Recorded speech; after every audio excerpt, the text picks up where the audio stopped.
less of that, more of this. I just did a reaction actually to Tyler the Creator's new music video called Sugar on My Tongue. The reaction video should be uploaded on this channel very, very soon. I'm going to start doing more music video reactions a lot on here. Now that I've got this new M4 MacBook Air, I mentioned it again. Ha ha ha. I'm going to start doing a lot more of these videos because I like fucking music. I like music videos. I like tunes them. I like reacting to it. So why the fuck not? And one thing that really stuck out to me when I was doing this reaction to Tyler the Creator's new music video, Sugar on My Tongue, was this scene. Tyler the Creator's got this club scene where Tyler the Creator turns up in a gimp suit, right? Look at that. Tyler the Creator wearing a gimp suit, a BDSM gimp suit, is fucking incredible. Incredible, incredible, incredible. And I say it's incredible because Tyler the Creator's done a really good job, especially for African American kids. I mentioned it in the music video, I mentioned it in my reaction. I think it's different for European blacks and shit, because I feel like maybe because we live in Europe, we get exposed to a lot more, I'd say, like, you know, niche subcultures and interest, and you don't get judged as much as you would in the States. Like, I think if you're in the States and you're a black kid and you skate, you're going to be looked at a lot differently if you skate and you're from Europe, because depending on where you're from is going to really dictate what sports you play if you're black in Europe. Like, if you're from a certain part of Europe where they maybe are more fans of rugby, you just end up playing rugby because all your friends happen to be white.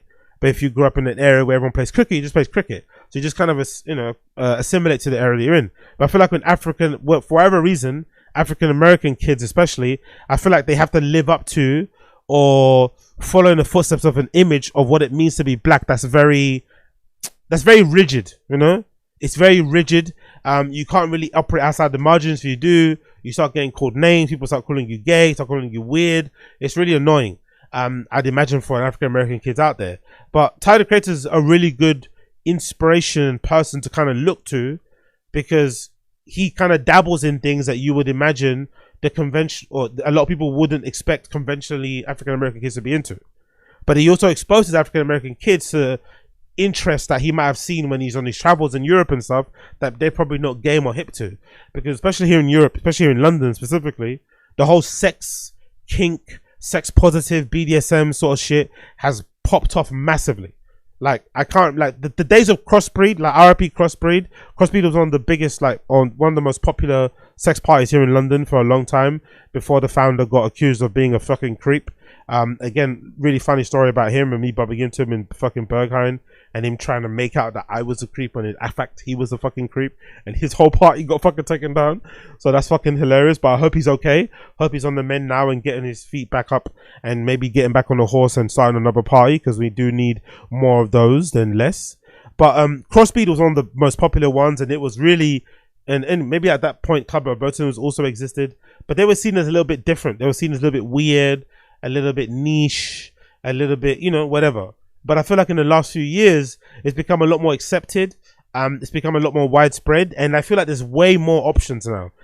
Every other day, I think I see on Instagram a lot of sex positive, and now they're starting to become very specific about who they try to appeal to.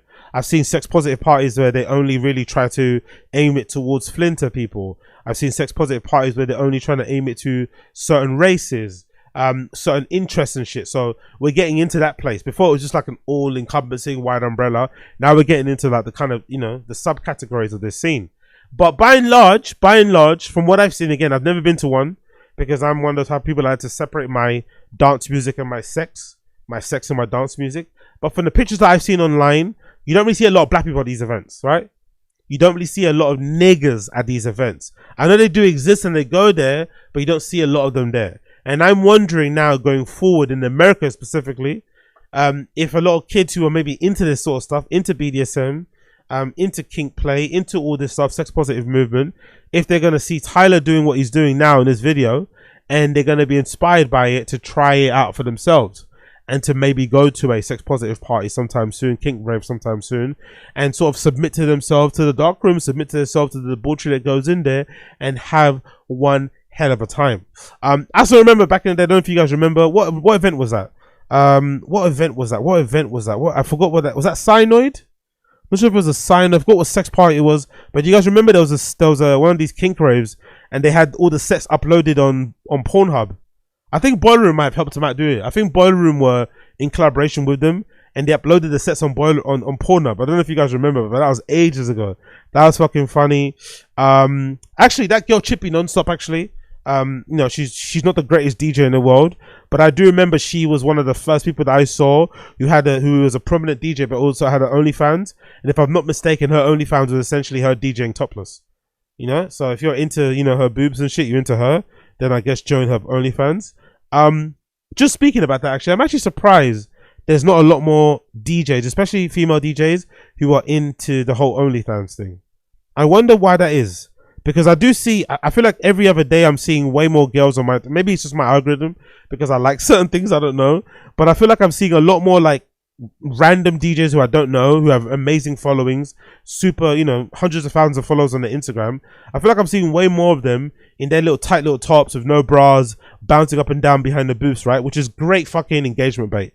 Great engagement bait, great attempts to go viral of some girl with perky tits behind the booth, no bra on, DJing, right? It's always gonna fucking win. You're always gonna get amazing fucking views and clicks on that sort of shit, right?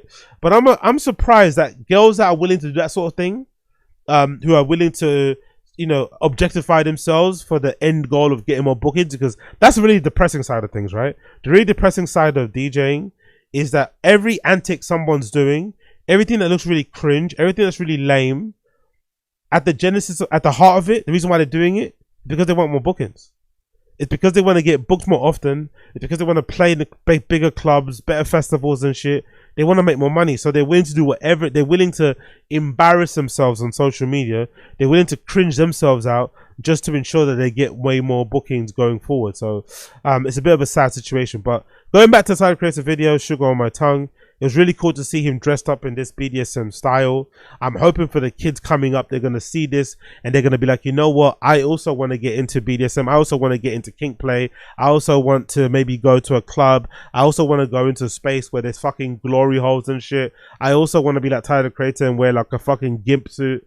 I think it's all fucking sick and absolutely amazing, especially when you consider just how rigid, frigid, scared, and kind of unimaginative, really, a lot of black people can be when this sort of thing. They get very, very, very, very, very spooky when this sort of stuff comes up. So I love that Tyler Creator is giving some kids permission to indulge themselves and embrace their freak side and have some fun and go a little bit crazy. I'm not mad at it in the slightest. Big up fucking Tyler Creator. But one thing that was really surprising about this video, right, that made me laugh about it, was that, isn't it funny how quickly cultures change? Like, there was a time, right, where all this stuff was like seen as very weird, seen as somewhat a little bit, you know, whatever, tapped. But nowadays, I feel like this is like, you know, general shit. No one's really gonna bat an eyelid if you sat on the overground wearing a gimp suit. But I feel like if you did beforehand, you might have people moving away from you. But I feel like nowadays, not so much. So it's just funny how quickly, like, cultures stay, or, you know, our sensibilities remain the same for a while, then they change very quickly overnight. It becomes very sudden. One moment it was seen as like, you know, it was seen as, I wouldn't say avant-garde, but it was seen as very weird to be walking around the street with a fucking harness on, with a choker on, with your nails painted as a man. But all of a sudden, everyone's doing it. Everyone's dangling earrings. Everyone wears harnesses and PVC and leather and shit. And all of a sudden now everyone's getting pissed on, you know? So that guy in Berghain, actually, who pisses on everybody in the toilets, he's probably not as freaky as he once seemed in the past. He's probably not as freaky as he once seemed in the past. Big up that guy in Berghain who pisses on absolutely everybody. By the way, he ain't pissed on me just yet, though. He ain't pissed on me just yet. I'm fucking pissed about that. He ain't pissed on me just yet. He ain't pissed on me just yet.